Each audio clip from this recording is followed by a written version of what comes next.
আপনার বাবার মহারণা আপনি ঘরে গিয়ে জিজ্ঞেস করবেন, বাবা বাঁচি থাকলে মারা গেলে তো নাই। আর মুরব্বীদের থেকে জিজ্ঞেস করবেন আমার বাবার মহারণা কত ছিল। আমি জিজ্ঞেস করছি আমার বাবার মহারণা ছিল শুধু 10,000 টাকা।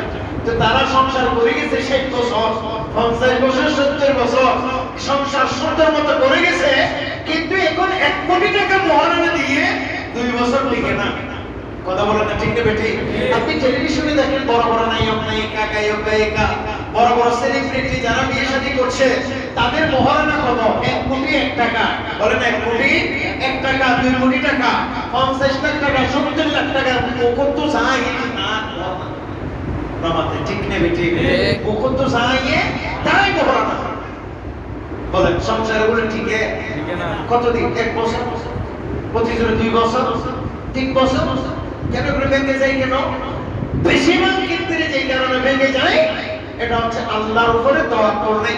বলে না কার উপর তাওয়াক্কুল নাই? আল্লাহর উপর তাওয়াক্কুল করে। মেয়ের বাবা, মেয়ের গার্ডিয়ান সবাই তাওয়াক্কুল করে কিসের উপর? ওই টাকার উপর। কোথায় ধরতে পারছে?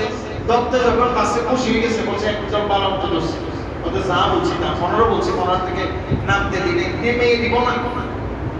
কথা বলে না ঠিক না বেটে? এখন দেখতেছে মেয়ে বিয়ে দেওয়ার সময় মহারণা কত সেটা বলাটা কি দেখতেছে? মহারণা। কিন্তু আসলে মেয়ে বিয়ে দেওয়ার সময় কি মহারণা দেখার কথা কোরআন হাদিসে আছে? এটা নিয়ে আরেকদিন ওয়াজ করব।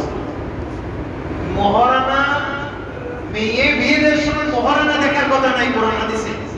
কোরআন হাদিসে আছে যে ছেলেকে আপনার মেয়েটা বিয়ে দিবেন, যে ছেলের সাথে আপনার বোনকে বিয়ে দিবেন, যে ছেলের সাথে আপনার নাতিকে বিয়ে দিবেন, যে ছেলের সাথে আপনার ভাতিজি বান্নিকে বিয়ে দিবেন, কোরআন হাদিসে আছে ওই ছেলের তাকওয়া আছে কিনা, ওই ছেলের ভিতরে আল্লাহর ডর এবং ভয় আছে কিনা, এই রকম ছেলে পাইলে বিয়ে দিতে দেওয়ার কথা কোরআন হাদিসে আছে। একটু জোরে বলুন না সুবহানাল্লাহ। বড় একটা 2 টাকা হতে পারে, 10 টাকা হতে পারে। বা হানাফি মাযহাব মতে এটা 10 দিরহামের কথা আছে সর্বনিম্ন। আল্লাহ তাআলা আমাদেরকে বোঝার তৌফিক দান করুন। আমিন। তো যাই হোক, এটা নিয়ে আমরা অন্যদিন আলোচনা করব। তবে আমি আপনাদেরকে এইটুকু বলতে চাই যে স্ত্রীদের যত পাওনা আছে তার মধ্যে উল্লেখযোগ্য প্রথম ক্যাটাগরির পাওনা হলো মহারণা। একটু জোরে বলবেন না সুবহানাল্লাহ।